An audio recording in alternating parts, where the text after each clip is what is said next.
Tina, for giving the floor, and I'll forward the floor to three guests we have today who will tell more about rural accessibility and also when it comes to data and research. So we'd like to welcome Jenny Milne from Scotland, Tony Armiger from Schleswig-Holstein in Germany, and my colleague Ivo Hendricks, who just recently did a study on accessibility of an island in the Netherlands. So welcome to all three of you. I've spotted already, I spotted all of them have their camera on right now. So maybe first a short round of introductions. So Jenny, would you like to tell a little bit more about yourself and in particular the research and the planning that you just have conducted?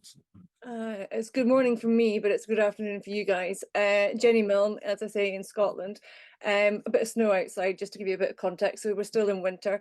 I wear many hats. I'm in the middle of finishing off a thesis on rural mobility as a service, but I also founded a social enterprise, which is the hat I'm wearing today, called Scottish Rural Island and Transport Community, which goes much further than Scotland. We've got people from all over the world involved in understanding what's happening within rural transport, particularly for those people that are really directly affected by it, aka users and communities. So I think today I'll be sharing some of the insights about what's going on in Scotland and further afield. And I have previously mentioned in a chat about a rural and island mobility plan. So I will share some of that later on with you. Yeah, great, Jenny. Thank you for the introduction. Tony, would you also like to introduce yourself shortly? Sure. Thanks, Geert. Yeah, my name is Tony Armiger. A lot of people know me as Anthony, but I go by Tony. I'm the director for demand responsive transit, but we call it on-demand mobility, ride pooling for the Public Transportation Association in the northernmost state of Germany, Schleswig-Holstein. I'm responsible for the pilot projects that we've had until now, which are primarily on-demand mobility services in rural areas. There are 3 of them at the moment. Those were very successful. So now I'm leading the charge for our statewide rollout for demand responsive transit. And yeah, I'm actually American, but somehow I landed in Germany and I'm working for public transportation. I'm still wondering how that happened, but I'm really happy to be here. So thanks for the invite. Yeah, you're welcome. Thank you for joining, Anthony. Then also, Eva, can you also shortly introduce yourself? Yeah, thanks, Geert. I'm happy to be here. I'm Eva Hendricks, also working for Panteia. I'm a transport modeler and recently did a study about the accessibility of Ameland, which is one of the 5 Dutch Wadden islands in the north of the Netherlands. And I hope to share some insights on the study here today. Yeah, great. Thank you, Eva. And Jenny, you already mentioned your different hats, but I think they all centered around rural accessibility in Scotland. So can you map a little bit the situation in the north of Scotland for us when it comes to accessing these islands, especially if you don't own a car? Yeah, so to give you some context, SRITC, I started just to be able to bring these people together, and it's everybody, whether you're a transport operator or whether you're Scottish Government or your community together. And it may be a familiar model to 1 or 2 of you that are on the call. And as you may know, Scotland's got a lot of islands, hundreds and hundreds and hundreds of them, but we've actually got 93 that are actually lived in. So the role of the ferry is very controversial at the moment. We've got a lot of problems with ferries. But back in 2022, the organisation, we were asked to do a piece of work for the Scottish Government to look at what was out there in our national transport strategy that focused on islands and on rural areas. And we did a lot of work with stakeholders, a lot of community engagement, bringing together all those transport operators, academia, third sector, etc. And we looked at particularly islands and we looked at the rural areas. And from that, we got a whole 6 big asks that we wanted from the Scottish Government, and one of those is a rural and island mobility plan, because island accessibility, we have big issues at the moment with actual the types of vessels that we've got. We haven't got enough of them. We also can't get access, for example, for a a grocery store vehicle that's got refrigeration in it to be able to take fruit and vegetables across to some islands.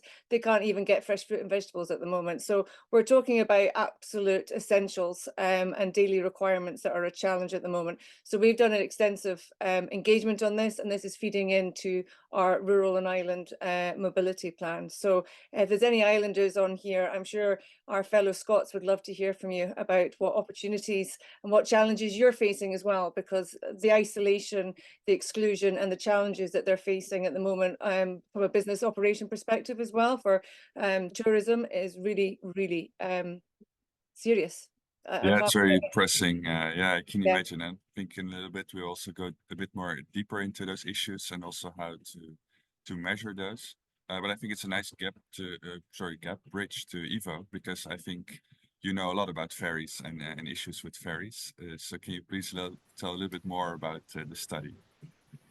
Exactly, yeah. So I'm not sure to what extent the Dutch case we can compare it to Scotland, but I guess there are some lessons to be learned there. So we did a study to the accessibility of Ameland, one of the 5 Dutch islands. It's the second most popular Dutch island and receives around close to 1 million visitors each year. And there the problem was the depth of the fairway, because it was proven to be quite expensive to keep the fairway at a good depth for the ferry to cross over. And there the question was, should we keep this current fairway, or should we shift the fairway to a better place? But that also means relocating all the piers, and it would be a lot of additional cost to do that. However, it would also be a lot of cost to keep the fairway at the right depth. So there were a lot of debates about it. Are we going to use different boats, or are we going to shift the pier? So in order to understand better the future demand to the island, we try to investigate, okay, what are who is going to the islands, where are they coming from, what's their purpose, how are they going to the pier on the mainland, and what mode of transport do they use on the boat?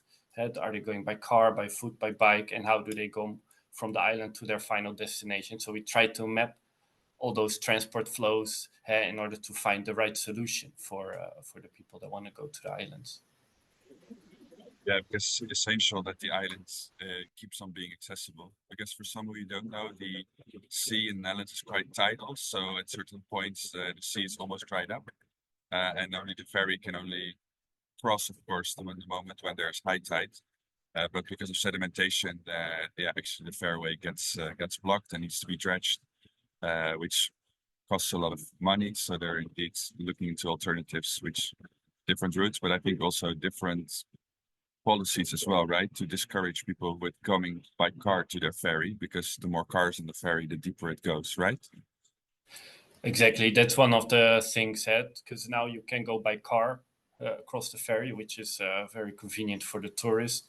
But maybe, and they're also thinking, but one of the possible solutions is to ban the car ferry, but then still the trucks need to come across. So maybe they have to get a separate boat for the trucks.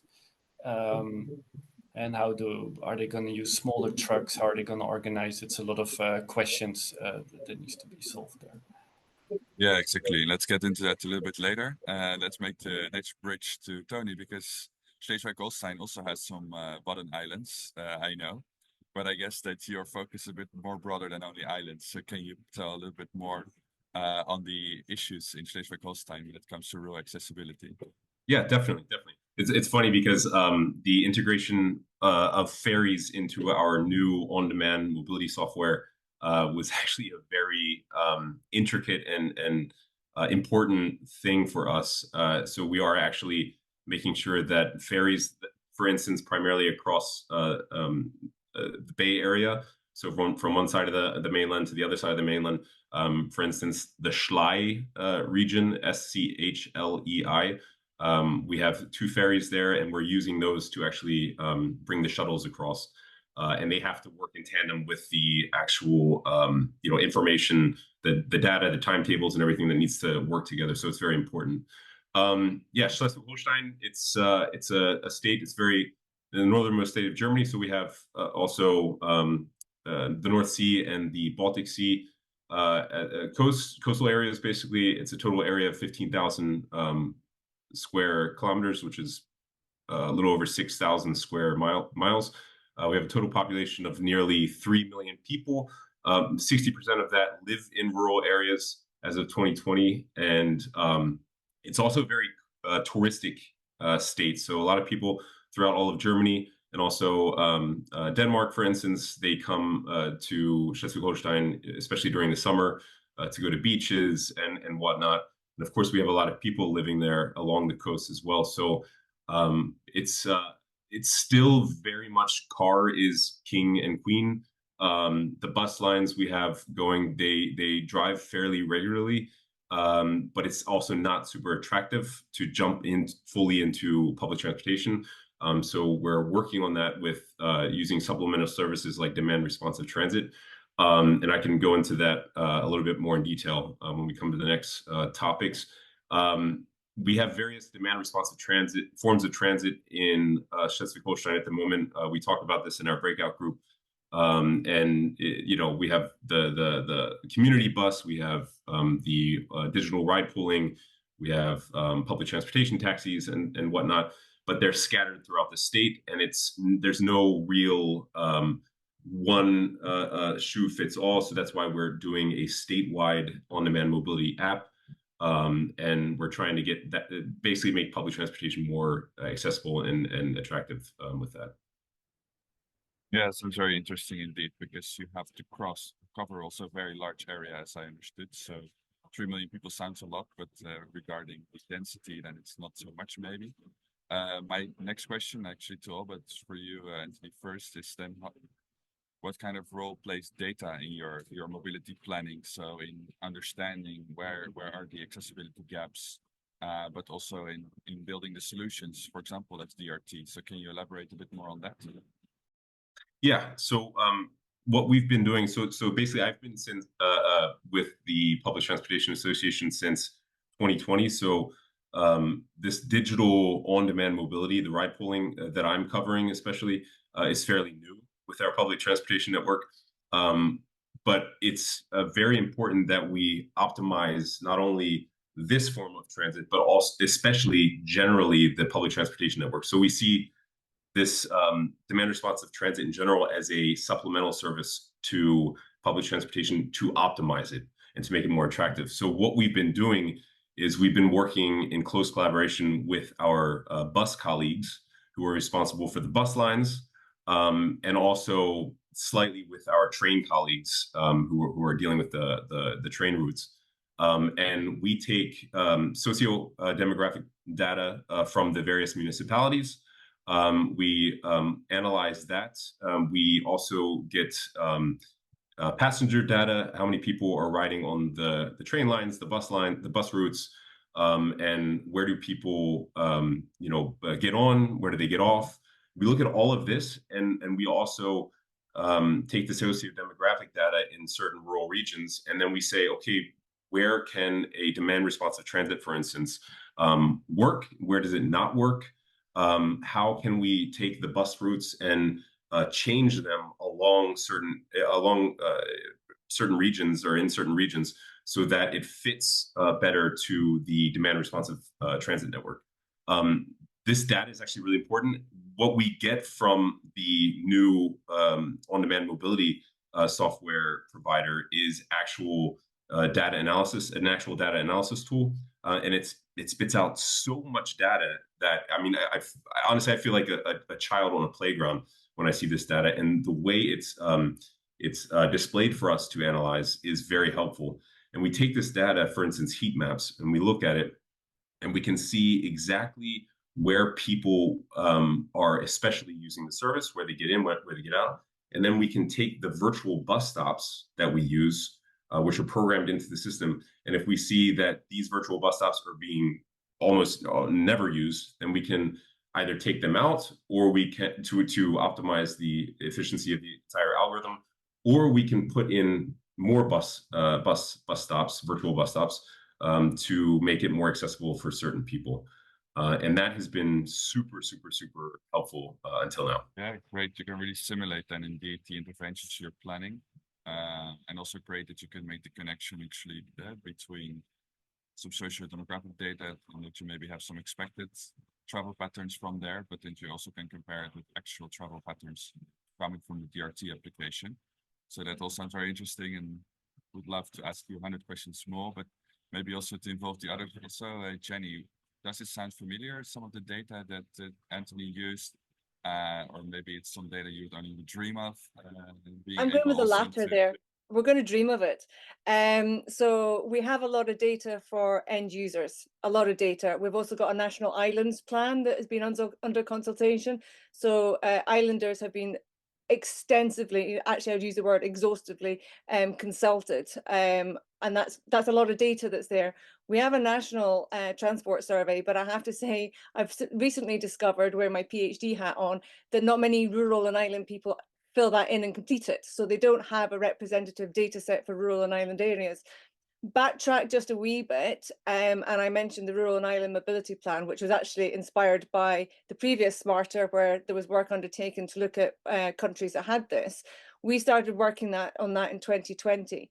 In Scotland last year, about a year ago, our First Minister announced, very under the radar, something called a Rural Delivery Plan. And that's to be achieved by 2026. And that doesn't just cover transport, it covers aspects such as education, housing, etc.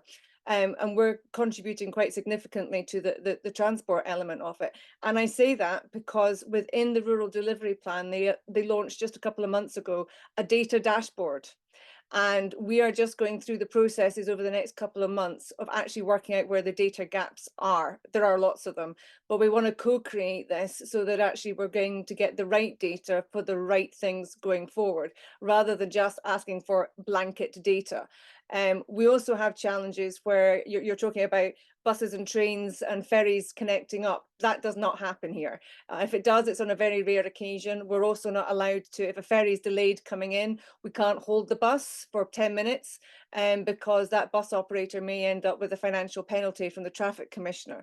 So we've also had issues recently in the Isle of Arran, very tourist dominated, whereby the type of vessels changed. And because the vessels changed, that means the timings have changed and the duration that the crossing takes has changed. Now, this is all data that you're getting from user perspectives. You're not getting it granularly from operators. And what's happening as a result of that is that the existing bus and train timetables no longer marry up with the ferry timetable because of a change of vessel. So the data that you can get is very loose. And I think the data dashboard introduction by Scottish Government is a real opportunity for all of us, whether we're a local authority, municipality or operator, to actually say this is the data that we need, or this is the data that we have that we can share. And obviously there are intricacies around sharing of data as well. So yeah, I can only dream of some of the data lakes that you all have. Maybe in a couple of years we'll come back and we can say, yay, we've filled the holes, or actually we started to make an attempt. But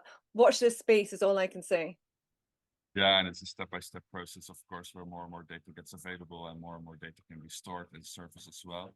But Ivo, can you tell a little bit more on the data you've used in your study, and also where maybe sometimes the data was lacking and where you would wish actually to have more insight in, but you couldn't as part of your study?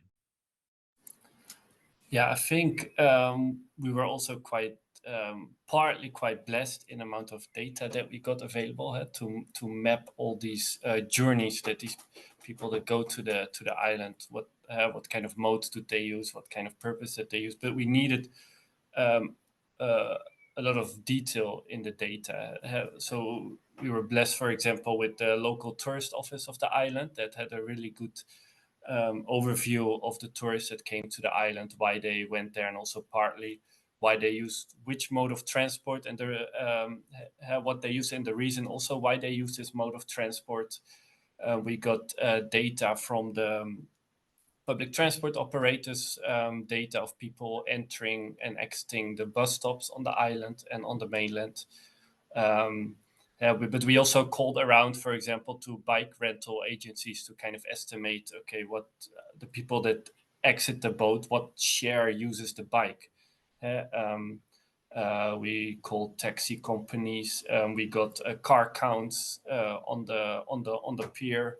But one thing that we didn't have was data from the ferry company that operated the ferry between the islands, because they had some political interest in the outcome of this research and were not yet willing to share their data. They first wanted to discuss with the ministry. That was our that gave us an assignment, discuss like kind of what role they will play in this research. So we had a lot of data, but we also needed a lot of data, and we didn't have everything, but we used around 15 sources, and with a bit of creativity, we managed to map the whole mobility situation. So I think that was also an important lesson, that with a bit of creativity, good interpretation, analysis of the data, you can come quite far, even if you think you miss a lot of data. Yeah, that sounds very interesting. And it's good that you have some people that care about collecting the data, like the tourism board, the tourism agency on the island. And also, indeed, I remember that the ferry operator indeed had some kind of interest in the study and therefore did not want to share the data, which they maybe also did not want to share out of competition, maybe also because it could be available to other ferry operators as well, since the operation is tendered actually to facilitate the ferry connection. That brings me also to Anthony. You already just discussed this kind of data dashboard platform you have and all the great data sets you get from the operator. So my question to you is, how did you do that, and how did you get this competition sensitive argument out of the discussion with the operator when it comes to sharing their data? That's a damn good question. I think also like what I'm hearing from everyone is stakeholder management is like really one of the biggest hurdles, and we also have that definitely in Schleswig-Holstein. It's interesting because the platform that we're using is a subsidiary of Germany's rail company, the Deutsche Bahn.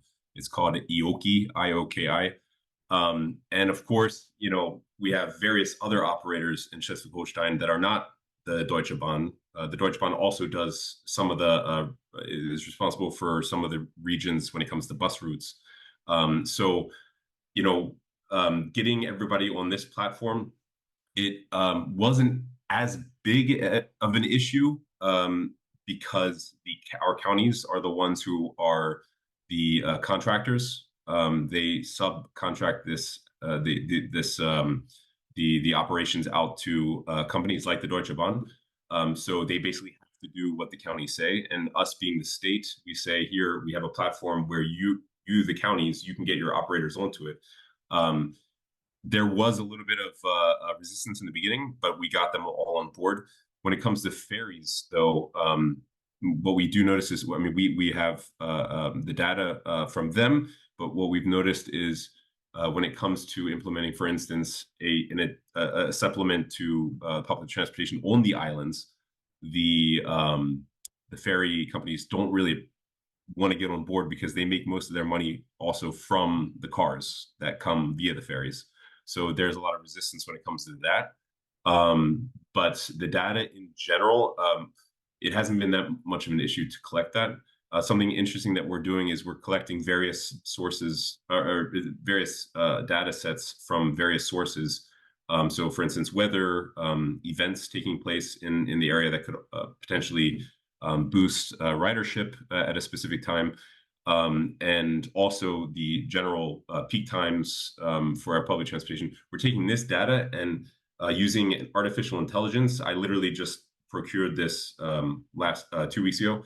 And it's gonna basically, there's gonna be an artificial intelligence machine that takes also the data sets from IOKI, from our demand responsive transit platform, and it's gonna combine all this data to automatically adjust the parameter settings in the back end of our demand responsive transit platform, so that we don't have to go in and adjust the hundreds of parameters by hand, which we've been doing after every 6 months of mobility analyses. So this artificial intelligence will hopefully take this data and do that. And until now, there haven't been any hurdles with collecting the data. Thank God. Yeah, that's great. Okay, so I think we're ending in the last 5 minutes of this panel discussion. So is there anyone from the audience that wants to ask one of the panelists a question?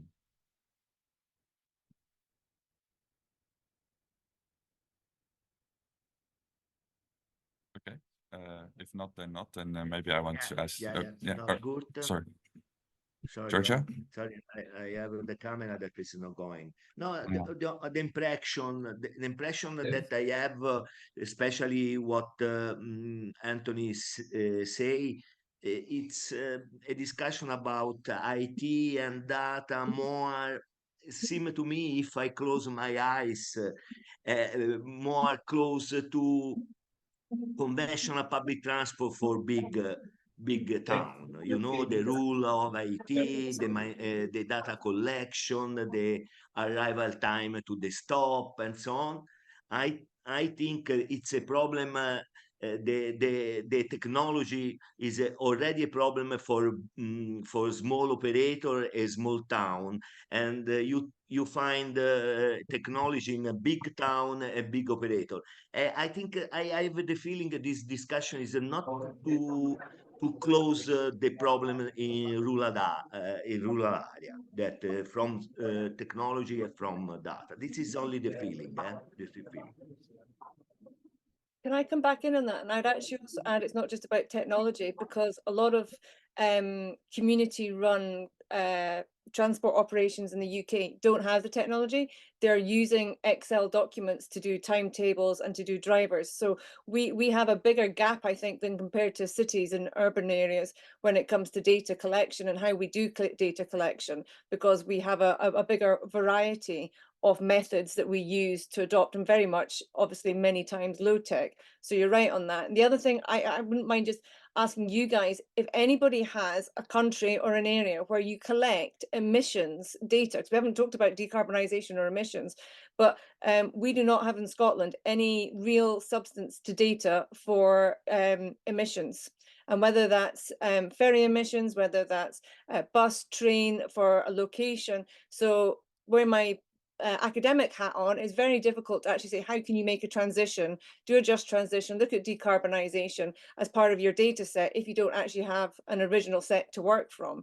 So I'm just wondering if this is a UK, Scotland-wide problem, or whether it's a European-wide problem that we don't have that.